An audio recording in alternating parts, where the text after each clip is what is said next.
Hello friends, আপনারা সবাই কেমন আছেন? আশা করি আপনারা সবাই ভালো আছেন। আমার চ্যানেল সুস্মিতাজ ফুড জাংশনে আপনাদের সবাইকে স্বাগত জানাই। আজ আমি আপনাদের সাথে শেয়ার করব আরও একটি নতুন রেসিপি, আর সেটি হলো মেথি পরোটা। শীতকাল এসে গেছে, কম বেশি সবার বাড়িতেই এই মেথির পরোটা হচ্ছে। তাই আমিও ভাবলাম আমি কিভাবে মেথির পরোটা বানাই সেটা আপনাদের সাথে শেয়ার করি। খুবই অল্প কিছু উপকরণ দিয়ে মেথির পরোটা বানিয়ে আপনাদেরকে আমি দেখাবো। মেথির পরোটা বানানোর জন্য উপকরণ হিসেবে আমি নিয়েছি মেথি শাক। মেথি শাকের শুধু পাতাটা আমি মেথির পরোটা বানানোর জন্য ব্যবহার করব। এছাড়া আমি উপকরণ হিসেবে নিয়েছি স্বাদ অনুযায়ী নুন, হলুদ গুঁড়ো, লঙ্কার গুঁড়ো, সামান্য আদা বাটা এবং জোয়ান। এছাড়াও আমি উপকরণ হিসেবে নিয়েছি 300 গ্রাম আটা। আপনারা চাইলে ময়দা দিয়েও এই পরোটা বানাতে পারেন। মেথির পরোটা বানানোর জন্য প্রথমে আমি আটাটা ভালোভাবে মেখে নেব। তার জন্য আটার মধ্যে আমি এক এক করে দিয়ে দেব জোয়ান, স্বাদ অনুযায়ী নুন, আদা বাটা, হলুদ গুঁড়ো এবং লঙ্কার গুঁড়ো। সমস্ত উপকরণ আটার মধ্যে দেওয়ার পর আমি আটাটাকে ভালোভাবে প্রথমে মিশিয়ে নেব।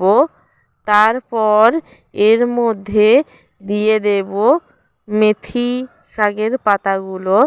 মেথি শাক দেওয়ার পর আমি আবারও সমস্ত উপকরণ ভালোভাবে মিশিয়ে নেব।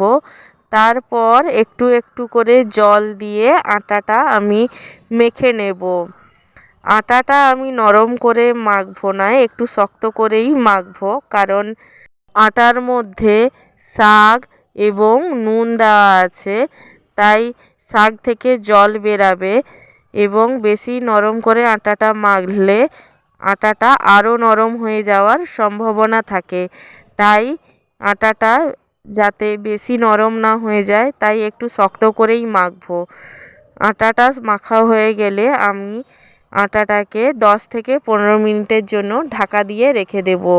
10 থেকে 15 মিনিট পরে আমি ঢাকনাটা সরিয়ে নেব এবং আটাটা আরেকটু মেখে নেব। তারপর এর থেকে আমি লেচি কেটে নেব এবং তার থেকে একটা লেচি নিয়ে আমি রুটির শেপে বেলে নেব। আপনারা চাইলে 3 কোনা শেপেও বেলতে পারেন।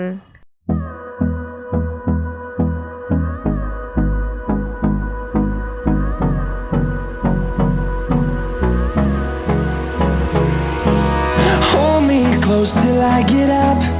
Time is barely on our side. I don't wanna waste what's left.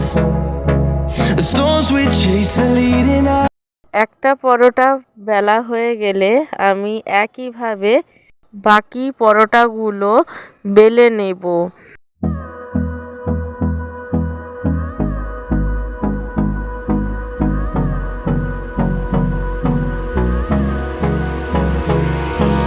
Hold me close till I get up. Time is barely on. পরোটা বেলা হয়ে গেলে আমি পরোটাগুলো ভেজে নেব। তার জন্য ওভেনের তাওয়া বসিয়ে দেব। তাওয়া গরম হলে তার মধ্যে একটা পরোটা দিয়ে দেব। পরোটা দেওয়ার পর আমি সঙ্গে সঙ্গে তেল দিয়ে দেব না, প্রথমে পরোটার 2 পিঠ ভালোভাবে সেঁকে নেব। তারপর এর মধ্যে সাদা তেল আমি দেব। সাদা তেল দিয়ে আমি পরোটার 2 পিঠ ভালোভাবে ভেজে নেব। পরোটাটা ভালোভাবে ভাজা হয়ে গেলে আমি পরোটাটা নামিয়ে নেব। আর এইভাবেই আমি সব পরোটাগুলোকে ভালোভাবে ভেজে নেব।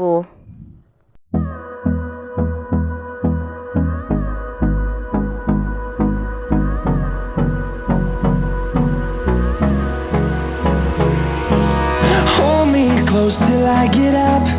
Time is barely on our side.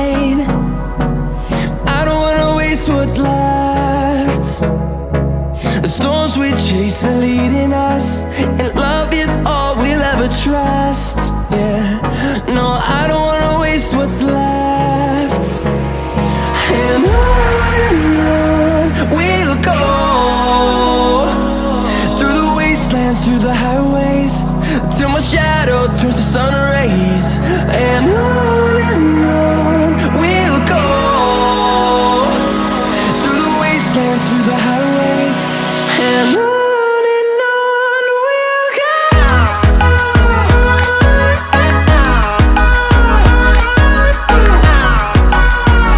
পরোটা ভাজা শেষ হয়ে গেলে আমি গরম গরম মেথির পরোটা সস সহযোগে পরিবেশন করব।